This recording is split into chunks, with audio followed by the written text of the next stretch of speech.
নারদ প্রভু সেদিন ঘুরতে ফিরতে ফিরতে দেখতে পেয়েছিলেন যে একটা যুবতী নারী, তার পাশে দুটো বৃদ্ধ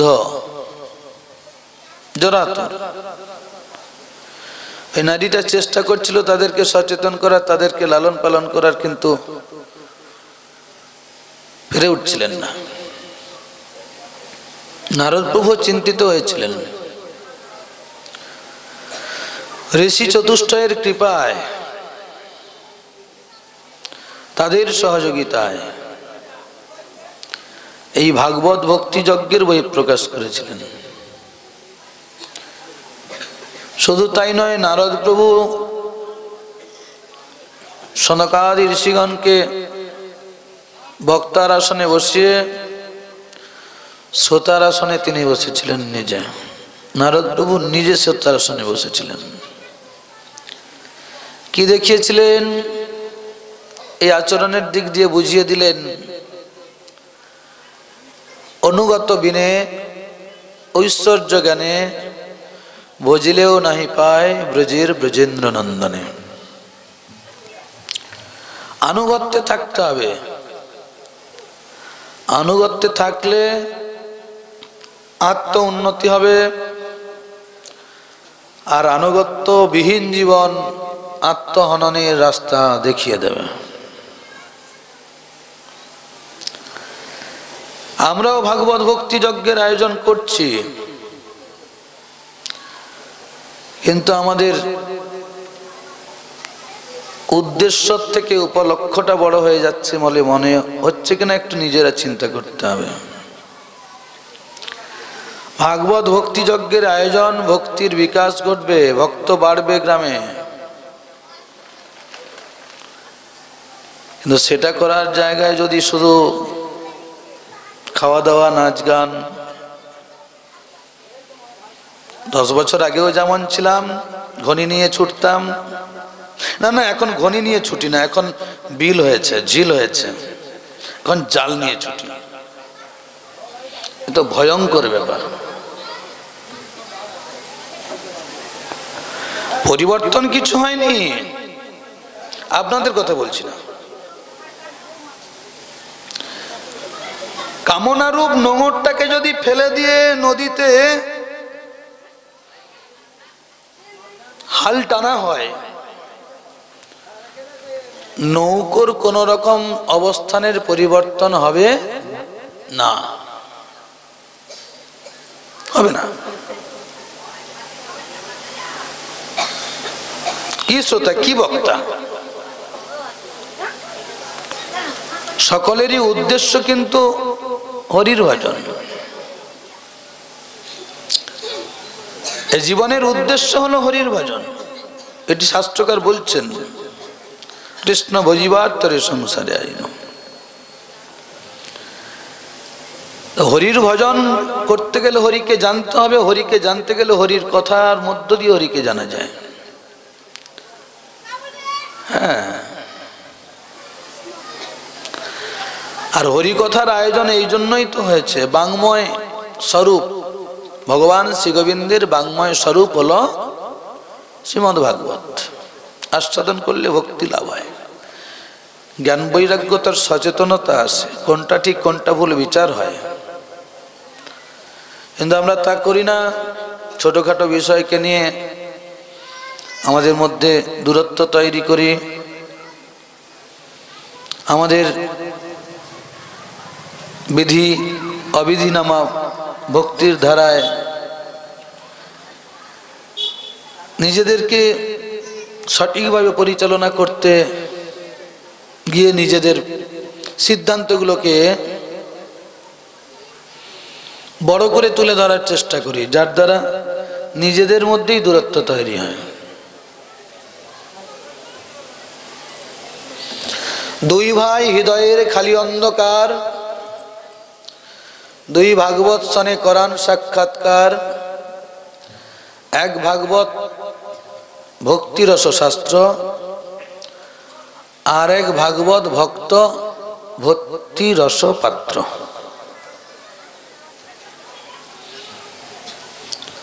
আর শুদ্ধ ভক্তির বই প্রকাশ করেছেন কলিযুগ পাবন অবতার, কলিযুগ মানস সন্তাপহারী শচী সিন্ধু মাজারে অবতীর্ণ হয়েছিলেন যিনি, শচীর নন্দন। সেই দিন শিবাসঙ্গনে কীর্তন হচ্ছে,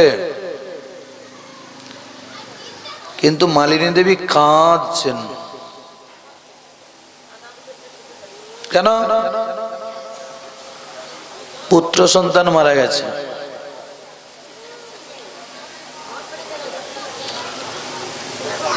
শিবাস ঠাকুর কি বলছেন? আমার তোমার কান্নার জন্য যদি আমার মহাপ্রভুর কীর্তন বন্ধ হয়, তাহলে কিন্তু আমি গঙ্গার জলে ঝাঁপ দিয়ে মৃত্যুবরণ করব। নিতাই গৌর প্রেমানন্দে। সুখ্যাতি সূক্ষ্ম বিচার। কোন যজ্ঞের সংকল্প হয়েছে, কোন যজ্ঞের আয়োজন হয়েছে, সেক্ষেত্রে যদি কোন রকম বিধিমার্গের কোন রকম কর্মের বহিঃপ্রকাশ হয়ে যায়, জন্ম অশৌচ মৃত্যু অশৌচ হয়ে যায়, সেগুলো কখনো প্রায়োরিটি পায় না। একটা মৃত ব্যক্তি, একটা ব্যক্তি মারা গেছে, কিন্তু অনুষ্ঠান শুরু হয়ে গেছে,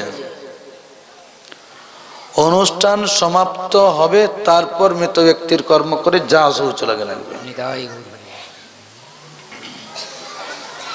এগুলো ভাগবতের ভক্তিধারার সুখ্যাতি সূক্ষ্ম সিদ্ধান্ত। এগুলো কেউ নিতে পারে, কেউ নিতে পারে না। যার যেমন ভাবনা সে তেমন ভাবে নেবেন। হ্যাঁ, অতিব্রতা নারী প্রাকৃতিক নিয়মে অশৌচ হবে।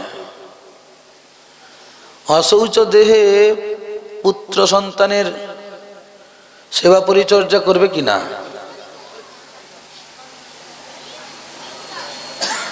অশৌচ নারী একার সংসার, পতিদেবতার সেবা করবে কিনা? আমরা এই ছোট্টখাটো বিষয়গুলোকে নিয়ে না অনেক বড় কিছু করে দূরত্ব তৈরি করার চেষ্টা করি।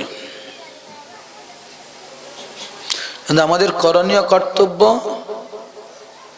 কৃষ্ণার্থে অখিল চেষ্টা তৎকৃপা অবলোকনম। সমস্ত বিধি নিষেধ অতিক্রম করে কৃষ্ণ তোমার হও বলে যদি কেউ বলে একবার, মহামহিম মায়া থেকে কৃষ্ণ তারে করে পার। নিতাই গৌর প্রেমানন্দে। এর পরেও যদি কেউ কোন রকম ভাবে বিশেষভাবে বোঝেন, বুঝুন, কিন্তু শুদ্ধ ভক্তি, প্রেম ভক্তির কাছে এগুলো অতটা স্থান পাবে না। আমি ছোট্টখাটো উদাহরণ দিয়ে বিষয়টা আস্বাদন করার চেষ্টা করলাম। পণ্ডিতগণ অনেক রেফারেন্স দেবেন। দেখুন, যদি বুঝি তো আপে, আর যদি না বুঝি তো বোঝায় কোন সালার বাপে। কি মা? যদি বুঝি তো বুঝি, না বুঝি তো কে বোঝায়? তো বললাম, নিলে ভালো, না নিলে আমার ঝোলার জিনিস আমার ঝোলায় রইল, অসুবিধে কিছু নেই। যাদৃশী ভাবনা যস্য সিদ্ধির ভবতি তাদৃশী। নারদ প্রভুকে বললেন, ভাগবত ভক্তির যাজন কর, ভাগবত ভক্তির যজ্ঞ কর, ভক্তি দেবীও ঠিক থাকবেন, জ্ঞান বৈরাগ্যও ঠিক থাকবেন। নারদ প্রভু শুনলেন চুপচাপ। ঋষিগণের মধ্যে বিশেষভাবে ভাগবত ভক্তির বহিঃপ্রকাশ হচ্ছে, এসেছেন সাধুজন সুধীজন। এটাই করণীয় কর্তব্য। সাধুজন ঘরে বসে থাকতে পারে না। প্রসাদ খেতে দিক নাই দিক, হরি কথা হচ্ছে, যাব কৃষ্ণ কথা কহ বন্ধু, কৃষ্ণ কথা শুনে আমারে তরহ বন্ধু তরহ আপনি। হরিভক্তির প্রভাবে, ভাগবত যজ্ঞের প্রভাবে ভক্তি দেবী জ্ঞান বৈরাগ্য সচেতন হয়ে সেই দিন এসেছিলেন। ভাগবত মাহাত্ম্যে কথাই বলছেন, খাদ্য মুখে খাওয়া হয়, ক্ষুধা নিবৃত্তি হয়, দেহে রোগ প্রতিরোধক ক্ষমতা গড়ে ওঠে, দেহ স্বাস্থ্যবান হয়। ভাগবত কথা আস্বাদন করলে ভক্তি লাভ হয়, জ্ঞান বৈরাগ্যের বহিঃপ্রকাশ হয়। তর্ক করার জন্য জ্ঞান নয়, কোনটা ঠিক কোনটা ভুল, দুধ জল বুঝে নেওয়ার যে ক্ষমতা, প্রয়োজনীয় বস্তুটা কোনটা এটা বুঝে নেওয়ার ক্ষমতা, এটা জ্ঞান। হ্যাঁ, সেদিন পরীক্ষিত মহারাজ শুনবেন হরি কথা, কিন্তু তার পূর্ব মুহূর্তে ভাগবত মাহাত্ম্যে আরো দেখিয়ে দিচ্ছেন, বেঁচে থাকা অবস্থায় ভাগবত কথা শুনলে উপকার তো হয়ই, ভাগবত কথা শ্রবণ করলে ভগবত ভক্তি লাভ হয়, ভগবানকে পাওয়া যায়, আর ভগবানকে যে পেয়ে যায় তার আর যাতায়াতের পথটা চিরতরে বন্ধ হয়ে যায়। কিন্তু যে কানে হরি কথা ঢোকে না, ও কানটা গর্ত ছাড়া কিছু নাই। যে চোখটায় ভগবানের রূপ দর্শন করে না, ওটা ময়ূরের পালকের চোখের মতো। যে পা কোনোদিন তীর্থে যায় না, ওটা গাছের মূলের মতো। এইভাবে বোঝানো হয়েছে। বেঁচে থেকে যিনি হরি কথা শোনেন, মনোযোগ সহকারে ভগবানের প্রতি ভক্তি জাগে, ভগবানকে ভালোবাসে, ভগবানের সেবা করে, ভগবত প্রাপ্ত হয়। কিন্তু যে ব্যক্তি মারা গেছে, অধোগতি হয়েছে, অধোগতি তো হবেই, জগতের জীব, তাদের ট্র্যাডিশন, তাদের ঐতিহ্য, তাদের পূর্বপুরুষের ব্যবহার, এগুলো উপলব্ধি করে, অশৌচ প্রতিপালন করে, মদ খাওয়া ছাড়ে না, অশৌচ প্রতিপালন করে, ছুটে ছুটে অশৌচ ধরে যায়, মদ খাওয়া ছাড়ে না। জন্ম অশৌচ লাগে, মা সন্তান প্রসব করলো, অশৌচ লাগলো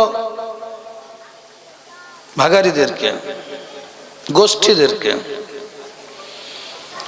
অশৌচ আছে বলে ভাগবত যজ্ঞ বন্ধ। গেঁড় গোষ্ঠীর কিন্তু মাছ পেঁয়াজ খাওয়া বন্ধ নাই।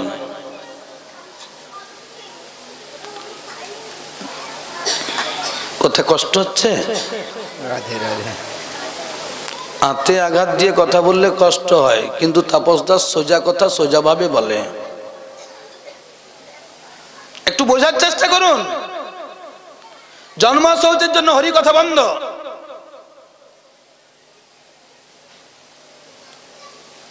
অসাত্বিক জীবন যাপন তো বন্ধ হলো না। হরি কথার মধ্য দিয়ে মাঙ্গলিক বিধান হয়, মঙ্গল হয় জগতের।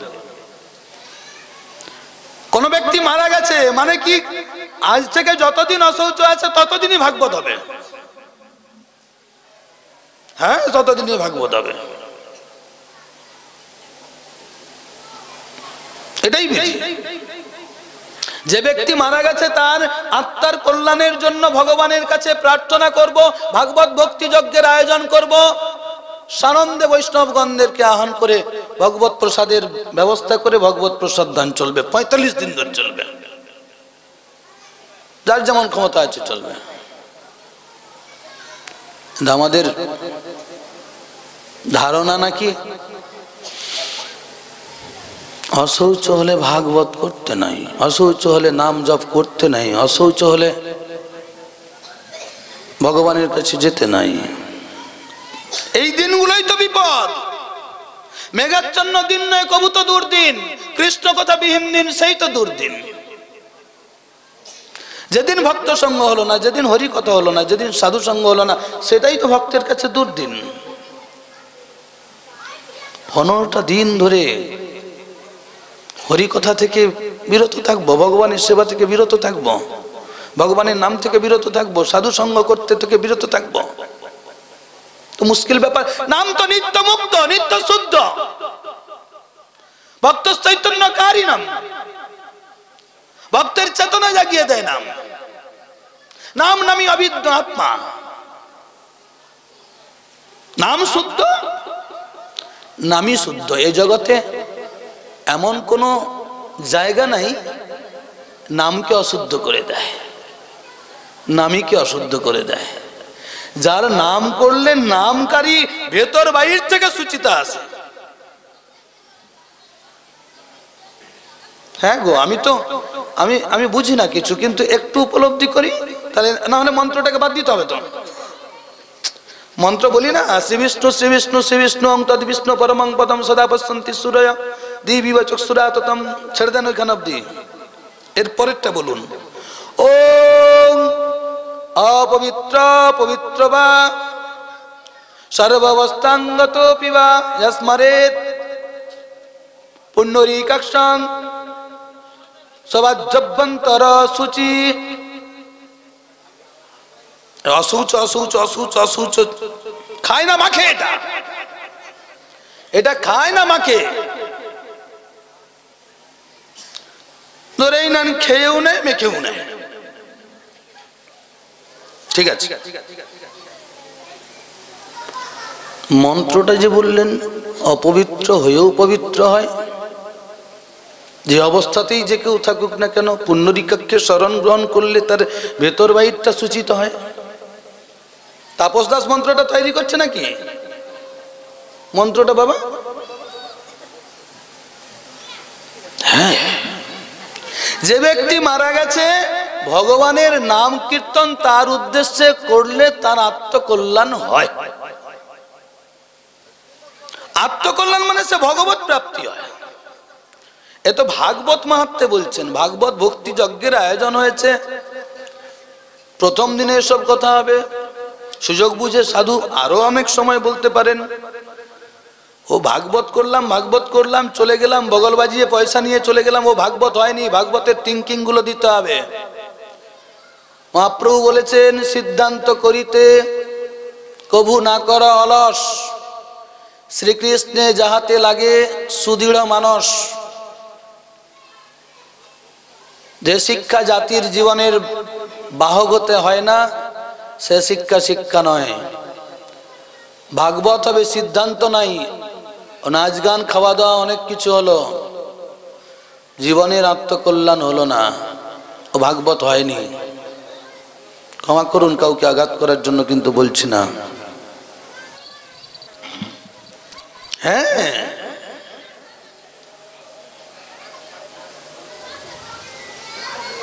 আজকে আমাদের যারা প্রচারকের দায়িত্বে আছে, আমাদেরকে আচারী হতে হবে, নিজেকে আচরণশীল হতে হবে। কেউ করে আচার, না করে প্রচার, ভালো জিনিস, কিন্তু এখন তো প্রচারে ব্যস্ত, আচারে আমরা অনেকেই। এইটা কলিযুগে হবে, যে চাটনি দেওয়া কথা বলবে, একটু হাসাবে, কিছু কথা কিছু গান হবে, দারুণ। আর সিদ্ধান্ত সম্পুট কিছু কথা বলে গেলেন, তোর লোকটার মুখে একদম একটু হাসিও নাই, খুশিও নাই, দেখলে যেন মনে হয় তামসিক গুণে আবিষ্ট।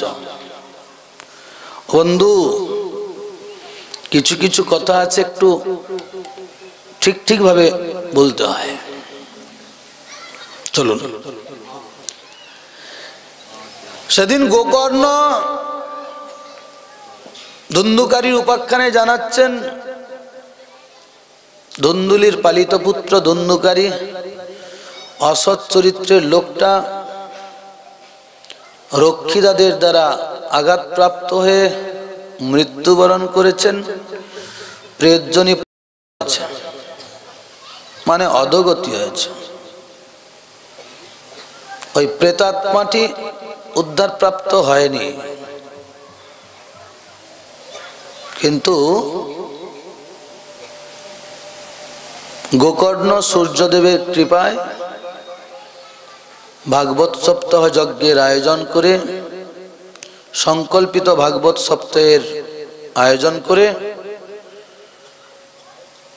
ভাগবতের ফল পেয়ে গেছিলেন। সেদিন ভাগবত দেখিয়ে দিচ্ছেন ভাষ্যকার, মন দিয়ে প্রেতাত্মাটি ভাগবত কথা শুনেছিলেন, ভগবত প্রাপ্তি হয়েছেন। ভাগবত এমনই একটি বস্তু, মৃত ব্যক্তির উদ্দেশ্যেও যদি ভাগবত করা হয় তার আত্মকল্যাণ হয়, ভগবত প্রাপ্তি হয়। কিন্তু মনোযোগ দিয়ে শুনতে হবে। ধুন্ধুকারী প্রেতাত্মা প্রাপ্ত হয়েছেন, কিন্তু মনোযোগ দিয়ে শোনার জন্য ওই 7 পাপযুক্ত বাঁশের ভেতরে গিয়ে প্রবেশ করেছেন। বহুদিন পর পর দর্শন করলে সুখ হয়। হ্যাঁ, যার যতটা যন্ত্রণা থেকে মুক্তি পাওয়ার ইচ্ছে তার তত বেশি থাকে। প্রেতাত্মাটি আজকে ভগবত কথা মনোযোগ দিয়ে শুনেছেন, ভগবত প্রাপ্তি হয়েছেন। আমাদেরই পূর্ব বংশধর বলা যায়, পাণ্ডবগণের কুলতিলক পরীক্ষিত মহারাজ, শশাগরা পৃথিবীর অধীশ্বর। কলি নিগ্রহ করেছেন, কলিকে জায়গাও দিয়ে দিয়েছেন। হঠাৎ করে মনে হলো মৃগয়া করতে যাব। মৃগয়া করতে যাওয়ার জন্য কি করলেন না, ভীম জরাসন্ধকে হত্যা করেছেন। আর জরাসন্ধের রাজ মুকুটটা সুন্দর করে সেদিন সাজানো ছিল। পরীক্ষিত বলে আমি একটু এটা পরে যাব মৃগয়া করতে। বেশ সুসজ্জিত সাজে গেলেন মৃগয়া করতে, ক্ষুধিত কৃষ্ণার্ত। আজকে কলির দ্বারাই প্রভাবিত হয়ে শমিক মুনির চরণে অপরাধ করলেন, সিংহী মুনির অভিশাপে পড়লেন, আর ভগবানকে পাওয়ার একটা জায়গাও পেয়ে গেলেন। কিন্তু সেই দিন শমিক মুনি কিন্তু আনন্দিত হননি। এইটা ভাগবতের থিঙ্কিং। বাবাকে অপমান কে করেছে ছেলেটা জানে না, কিন্তু বাবাকে যে অপমান করেছে তার প্রতিশোধ নেওয়ার জন্য যেন সিংহী মুনি আর ঠিক থাকতে পারলেন না। কৌশিকী নদীতে গিয়ে আচমন করলেন, অভিশাপ দিলেন। কি ইঙ্গিত করছেন? ভাগবতে কি সিদ্ধান্ত দিচ্ছেন? আমার মতো ছেলেদের কি নেওয়ার দরকার? এ জগতের সব সন্তান সব সহ্য করুক, পিতা মাতার অপমান যেন সহ্য না করে। দুর্ভাগ্যের বিষয়, আমরাই তো বউয়ের কাছে ভালো সাজার জন্য বাবা মাকে এক কথায় অপমান করি। অনেকেই আছি আমরা, সবাই না। আদর্শ সন্তান পিতার কখনো অপমান সহ্য করবে না। কেউ অপমান করে যাবে পিতাকে, আর আদর্শ সন্তান সেটা মুখ বুজে সহ্য করবে, এটা হতে পারে না। নিজে অপমান করা তো পরের কথা। এটা ছেলের আচরণ দেখলাম। জানেন বাবার আচরণ কেমন? আদর্শ বাবা দেখলেন ছেলেটা অভিশাপ দিয়েছেন। কাকে অভিশাপ দিয়েছেন? যে রাজ্যে বসে সুন্দরভাবে শান্তভাবে ধর্ম সাধন করছি, ভক্তির যাজন করছি। কি করলে তুমি?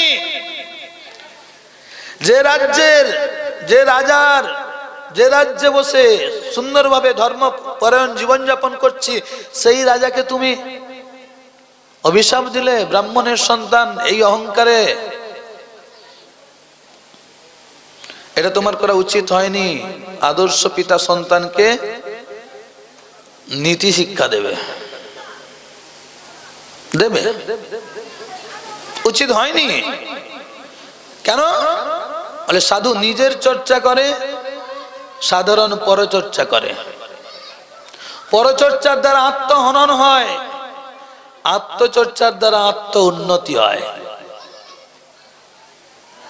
হ্যাঁ,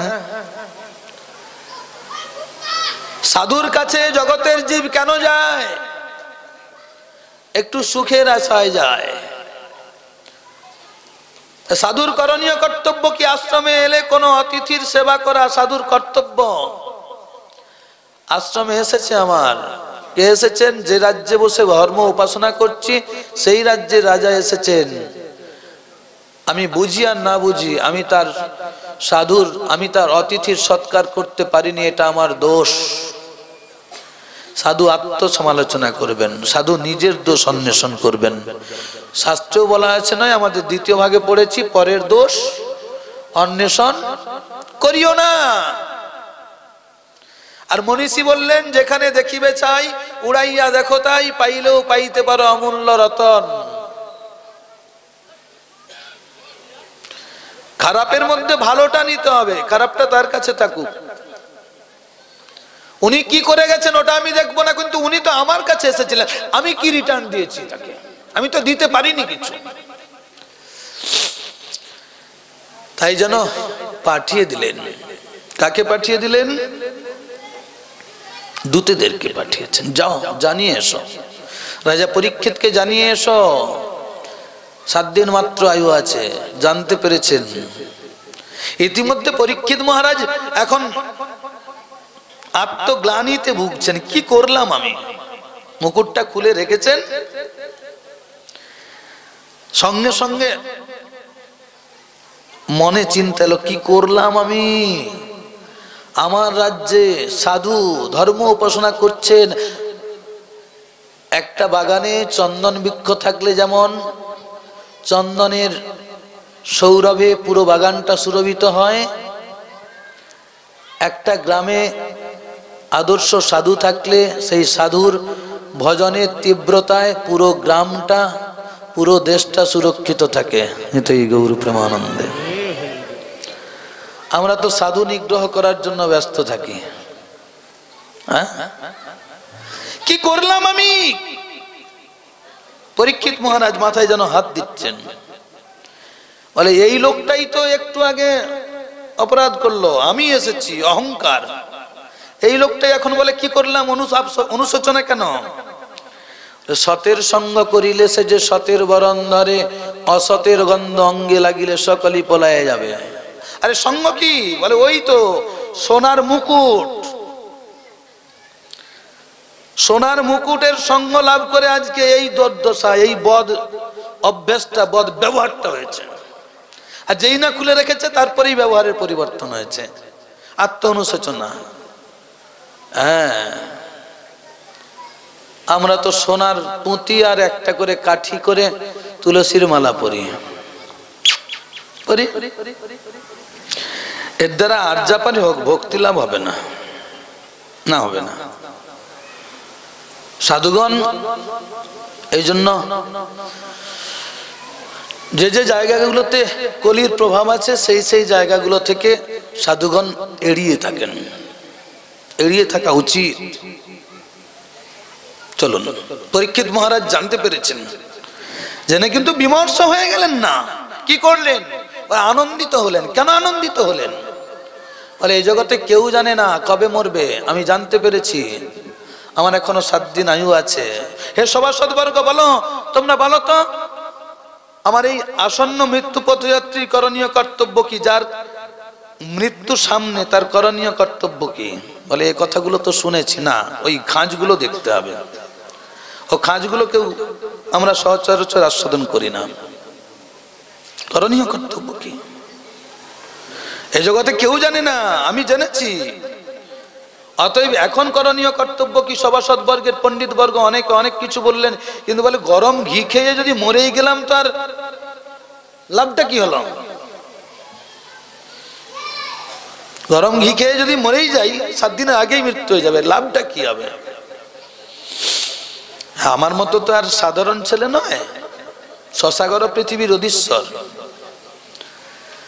চিন্তা করলেন, বিষয়ে থাকলে বিষয় আকর্ষণ হবে, মন চলো নিজ নিকটনে। এখন আমি যে কটা দিন আছি গঙ্গার ঘাটে যাই। কেন?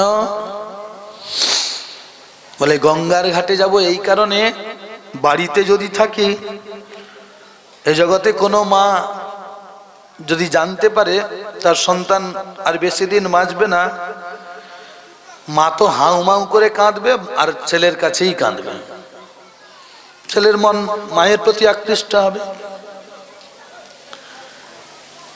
এই জগতে পতিব্রতা নারী যদি বুঝতে পারে তার পতিদেবতা বেশি দিন থাকছে না, তার কপালের সিঁদুরটা এবার মলিন হতে চলেছে, সে আদর্শ নারী কখনো স্থির থাকতে পারবে না, তাতে পুরুষের মন আরো বিহ্বল হবে।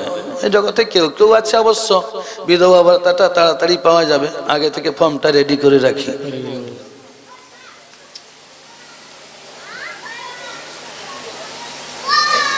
না না না,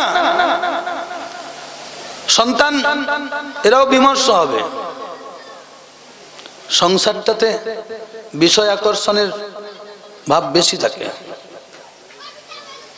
তাহলে করণীয় কর্তব্য যার বিষয় তাকে দিয়ে দাও, পুত্রকে বলে নিয়ে নাও, সমস্ত দায়িত্বটা দান করলেন, তারপর গঙ্গাতে ওই সুকমণি তালে গিয়ে উপস্থাপিত হলেন। না না, কিসের জন্য?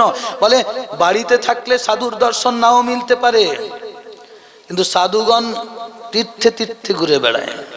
সাধু যদি দর্শন নাও করি, সাধুর চরণে যদি নিপতিত নাও হতে পারি, কিন্তু গঙ্গার সংস্পর্শ পাবো। গঙ্গার তীরবর্তী তীর্থক্ষেত্রে থাকলে আত্ম অধগতি হবে না। আমরা বরঞ্চ একটু মাছাগোড়ায় থাকি, আমরা সন্ধ্যা হলে হয়তো একটু বাজারে যাই, নিকাশি বাজার টাজারে যাই, যতই ঝড় বৃষ্টি হোক, কিন্তু খালি আছে আজকে একটু বাবাজির ঘরে গিয়ে একটু হরিকথা শুনি, ওটি বাবু হবে না। প্রচন্ড ঠান্ডা, দেখুন সব ফাঁকা ফাঁকা ব্যাপার, কিন্তু যদি অর্কেস্ট্রা হতো, যদি জাগতিক সুখে ভোগের জন্য কোনো আয়োজন হতো, তাহলে তো এরকম গম গম ব্যাপারটা নীরব থাকতো না, থাকতো নাকি? থাকতো না। কিন্তু এখন দেখাচ্ছেন কি? বলে কি দেখাচ্ছেন? চলে গেলেন, চলে গেলেন শুধু নয়, প্রায় উপবেশন করেছেন। কি হবে এখন? বলে দৈবের বসে ভগবত ইচ্ছায় এসেছেন সাধু। গুরুর কখনো বয়স হয় না গো বাপ, গুরু শিষ্য অপেক্ষা বয়সে কম হতে পারে, কিন্তু ভক্তিতে যদি তিনি ভারী হন, তাহলেই তিনি গুরু রূপে বিবেচিত হবেন। কিবা বিপ্র কিবা নেছি, শূদ্র কেন নয়, যেই কৃষ্ণ তত্ত্ববেত্তা সেই গুরু হয়, যেই কৃষ্ণ তত্ত্ববেত্তা সেই গুরু হয়। কৃষ্ণকে জেনেছেন যিনি, কৃষ্ণ ভক্তিতে স্নাত হয়েছেন যিনি, হ্যাঁ, ভগবত ভক্তিতে ভারী হয়েছেন যিনি, তিনি গুরু রূপে বর্ণিত হবেন। পরীক্ষিত মহারাজ গিয়েছেন, শুধু তাই নয়, তদ্বিদ্ধি প্রণিপাতেন পরিপ্রশ্নেন সেবয়া, হ্যাঁ, প্রণিপাত জানিয়ে সংক্ষিপ্ত শুশ্রূষা করে সেই মুহূর্তে যতটা করা যায়। এবার জিজ্ঞেস করছেন, আসন্ন মৃত্যু পথযাত্রী করণীয় কর্তব্য কি? বলে করণীয় কর্তব্য কি? চুপ করে মনোযোগ দিয়ে শোনো, আমি যা বলছি ভগবানের কথা। পরীক্ষিত মহারাজ বলছেন, কি বলছেন? ভগবানের কথা শুনবো? 7 দিন মাত্র আয়ু, এর মধ্যে আমার আত্মকল্যাণ হবে? সুখদেব গোস্বামীপাদ বলছেন, আরে খট্টাঙ্গ রাজা মুহূর্তকাল পেয়ে যদি ভগবানকে লাভ করতে পারে, মুহূর্তকাল 48 মিনিট সময় পেয়েছেন, আর আপনি তো 7 দিন সময় পেয়েছেন। জয় রাধে, অনেক সময়। তবে কি মনোযোগের প্রয়োজন আছে। দেখলেন, ক্ষুধা যার যত বেশি, খাদ্যের চমৎকারিত্ব তত বেশি, আর ক্ষুধা যার যত কম, রাজভোগ দিলেও এংলি এংলি খাবে, ভালো লাগবে না। রাধে। যার যত বিপদ, যার যত মৃত্যু ভয়, সাধুর কাছে গিয়ে মনোযোগ দিয়ে তিনি ভগবানের কথাটা শুনবেন। কে কথা বলছেন, কে বয়সে বড় বয়সে ছোট, নবীন ভক্ত প্রবীণ ভক্ত, দেখতে ভালো দেখতে খারাপ, পাঠের ভক্ত সাধারণ ভক্ত গ্রামের ভক্ত, ওসব কোনো কথা নয়। গায়ের কন্যা শিকন্যা কি কেন? তিনি কি বলছেন না? তিনি যা বলছেন ভাগবত থেকে বলছেন না নিজের মন গড়া বলছেন? এটা দেখুন। আর সাবজেক্ট নিয়ে যদি কথা বলেন, সামনেই গঙ্গা আছে, সামনেই গঙ্গা বইছে মা, গঙ্গার মর্যাদাটা যেন আমি দিই। নবদ্বীপ থেকে গঙ্গার জল আনলাম, সেটা পবিত্র, ঘরের পেছন দিয়ে গঙ্গা বয়ে যায়, সেটার শ্রেণী বিভাজন করলাম না, এটা হবে না। অনুরূপ ভাবে কে কথা বলছেন ওটা বড় কথা নয়, কি কথা বলছেন ওটা বড় কথা। সাবজেক্ট নিয়ে যদি কথা বলে, গ্রন্থের থেকে যদি কথা বলে, তাহলে ঘরের ছেলের কাছে বসেও মনোযোগ দিয়ে কথাটা শোনার দরকার আছে। আপনি বুঝুন না বুঝুন, আগুনে হাত দিলে হাত পড়ে, ও পুড়বেই, জেনেই হাত দেন না জেনেই হাত দেন। অনুরূপ ভাবে মনোযোগ সহকারে শ্রদ্ধার সঙ্গে হরি কথা শুনলে বাড়ির ছেলের কাছেও হরি কথা শুনে ভাগবত ভক্তি লাভ হতে পারে।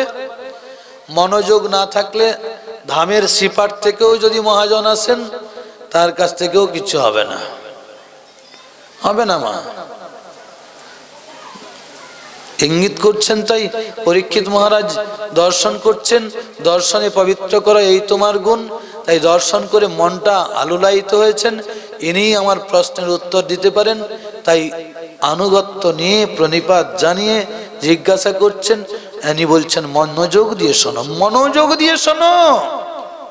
আর এই মনোযোগ দিয়ে শুনতে শুনতেই এখন পৌঁছে গেছেন, হ্যাঁ, দ্বিতীয় দিনেরই প্রবচন, সপ্তম দিবসের ভাগবতী কথার দ্বিতীয় দিনের প্রবচন।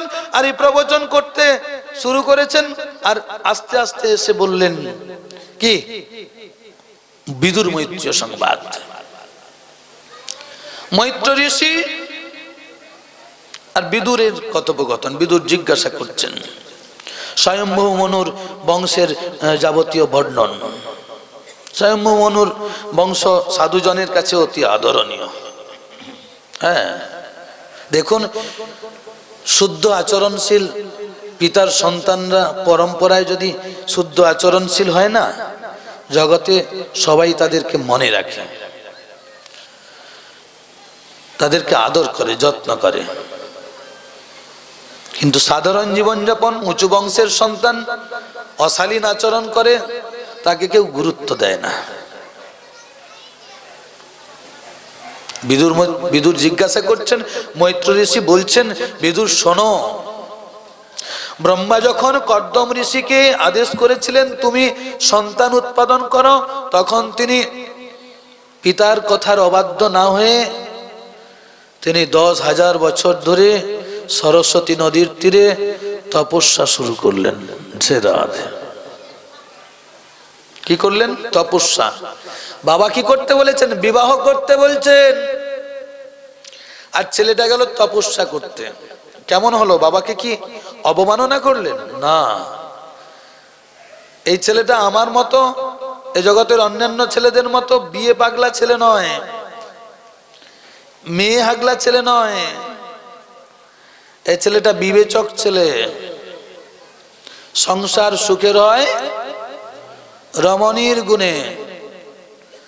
রমণী যদি ভালো হয়, পুরুষ হরিভজন করে আত্মকল্যাণ করতে পারে। রমণী যদি কালনাগিনী হয়, পুরুষ যতই যাই করুক, তুমি তোমার যা করবে করো, আমি গেঁড়ি টেঁড়ি ছাড়তে পারবো। রাধে রাধে। তুমি তোমার যা মালা পরবে পরো, আমার মালা পরলে গলা কিটকিট করে, করে কি না? এই জগতে অনেকে আছে মা। না, এই জন্য মেয়েটা দেখতে ভালো দেখতে মন্দ এটা বিচার নাই, বিচারটা হবে আচরণশীল কেন, সদ্বংশের সন্তান কিনা। হ্যাঁ, এটা বাংলা কথা একটা আছে না, গঙ্গার জল ঘোলা ভালো, জাতের মেয়ে কালো ভালো। দেখবে যা, কিন্তু যাবে কোথায়? তাহলে রকে যাবে মেয়ে দেখতে পছন্দ মতো? না না না। ঈশ্বর অনুরাগী, ঈশ্বর প্রেমী ভক্তবৃন্দ যাবতীয় দায়িত্বটা ভগবানের চরণে সমর্পণ করেন। সর্বস্ব তোমার চরণে সপিয়া পড়েছি তোমার দ্বারে। ঠাকুর, পিতা আমাকে বিবাহ করতে বলছেন, সেই জন্য আপনার চরণে শরণাগত হয়েছি। হ্যাঁ, কর্দম ঋষি 10,000 বছর ধরে তপস্যা করছেন, আর এমন তপস্যার তীব্রতা, ভগবান কেঁদে ফেললেন, শ্রীহরি কেঁদে ফেললেন, যার অশ্রু বিন্দু থেকে বিন্দু সরোবর তৈরি হলো। ভগবান এসেছেন, দর্শন করছেন। এখন ভগবান কৃপা করে দর্শন দিয়ে থাকেন। ভজন সাধনের তীব্রতা অনুযায়ী একটা নির্দিষ্ট সময়ে ভগবান ভক্তের কাছে এসে জানিয়ে দেন, আমি এসেছি, তোমার সেবা গ্রহণ করছি। নাম তিষ্ঠামি বৈকুণ্ঠে যোগিনাং হৃদয়ং ন চ মদ্ভক্ত যত্র গায়ন্তি তত্র তিষ্ঠামি নারদ। আজকে জানিয়ে দিচ্ছেন আমাদের এই জগতের যারা আমরা হরিভজন করি, মায়েরা ভালো করে জানবেন, ভগবানের সেবা করছেন, সেবা করতে করতে ঠাকুর ঘরে একটা অজানা কি গন্ধ যেন আপনার মনকে মাতিয়ে দিচ্ছেন, এটা ইঙ্গিত। আপনি এমনি এমনি নিস্তব্ধ অবস্থায় বিশ্রাম করছেন, কোথা থেকে যেন একটা নূপুরের ধ্বনি, ঝাঁঝগড়ির ধ্বনি, হ্যাঁ, জানিয়ে দিচ্ছেন আমি তোমার সেবা গ্রহণ করছি। সাধকের সাধনার তীব্রতা অনুযায়ী ভগবানের করুণার বাড়িটা সিঞ্চিত হয়।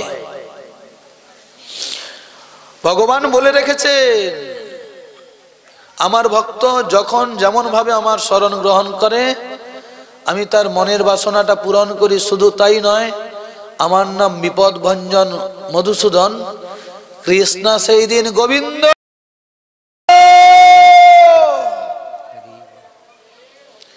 গোবিন্দ গোবিন্দ করে ডেকেছিলেন। আমি ছিলাম দ্বারকাতে, এই দ্রৌপদীর এই গোবিন্দ ডাক শুনে আমি ঋণী হয়ে গেছি। জয় রাধে।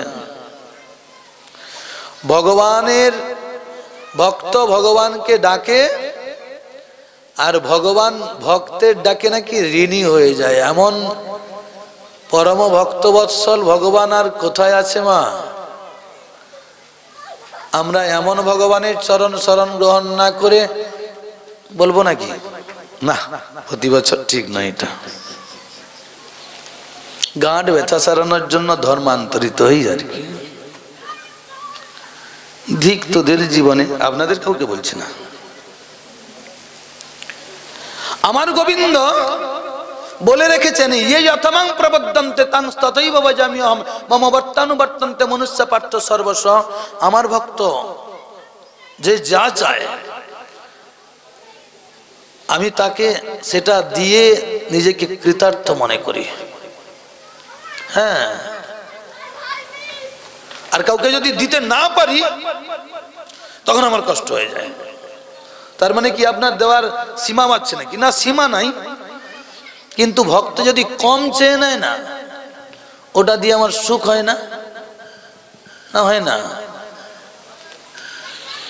এই জন্য সুদামা আসছিল আমার কাছে আনতে, চাইতে আসেনি, কিন্তু ভেতরে চাওয়ার একটা প্রবণতা ছিল। আমি এমন দম দিয়ে কথাগুলো শুরু করলাম যেন ও কোনোভাবেই আমাকে না চায়। যদি ও চেয়ে ফেলে ঠাকুর আমাকে একটু ঘর দাও, একটু খেতে দাও, তাহলে ওটুকুতেই আমার সীমাবদ্ধ হয়ে যাবে। তাই আমি পূর্বের গল্পটা এমন শুরু করলাম যাতে করে প্রতিজ্ঞার কথাটা মনে রাখে, ও আর আমাকে না চাইবে।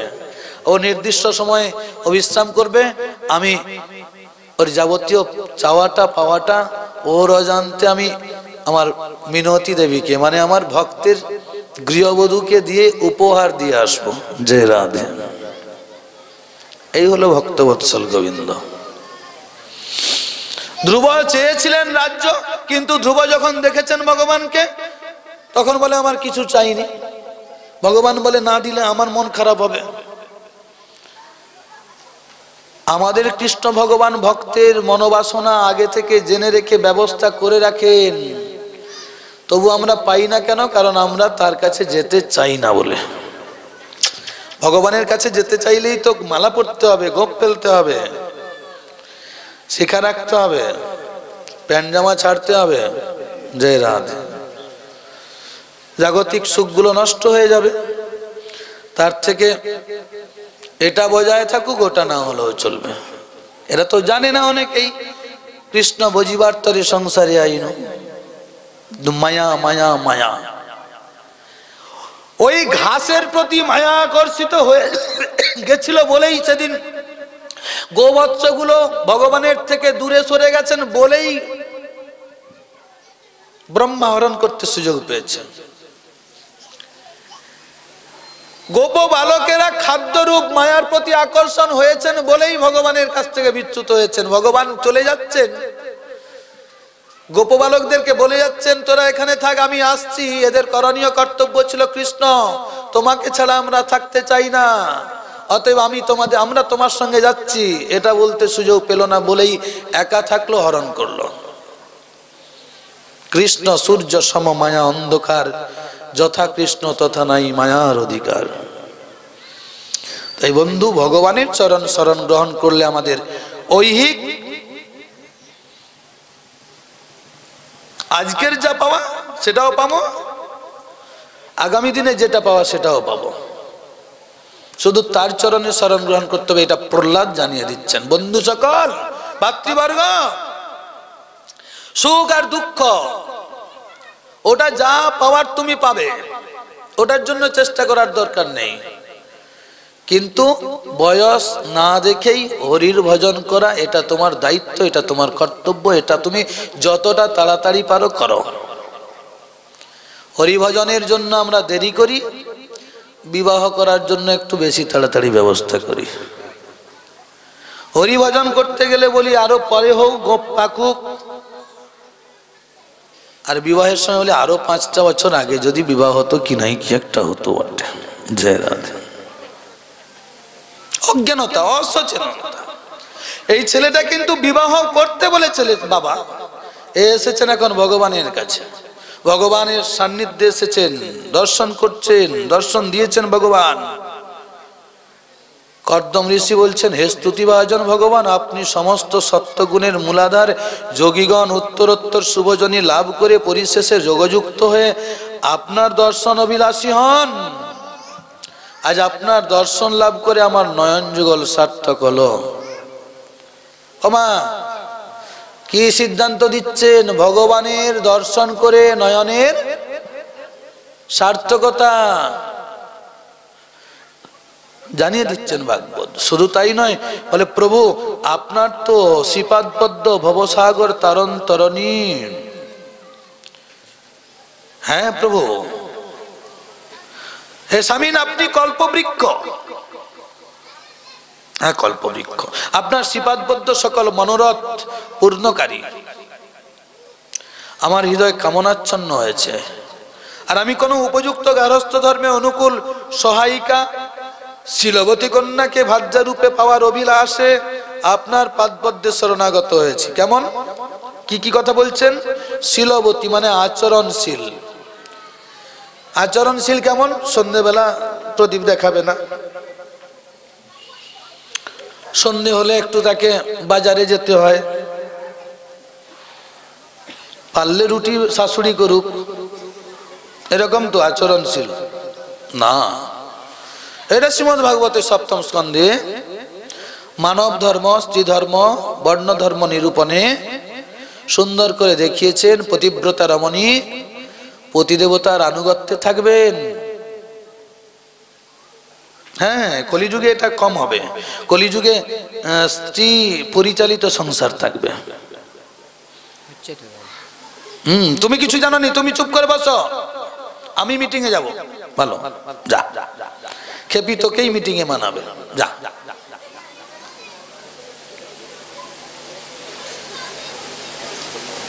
না না, পত্নী দেবী পতিদেবতার আনুগত্যে থাকবে। এটা পুরুষতান্ত্রিক সমাজের কথা বলা হচ্ছে না।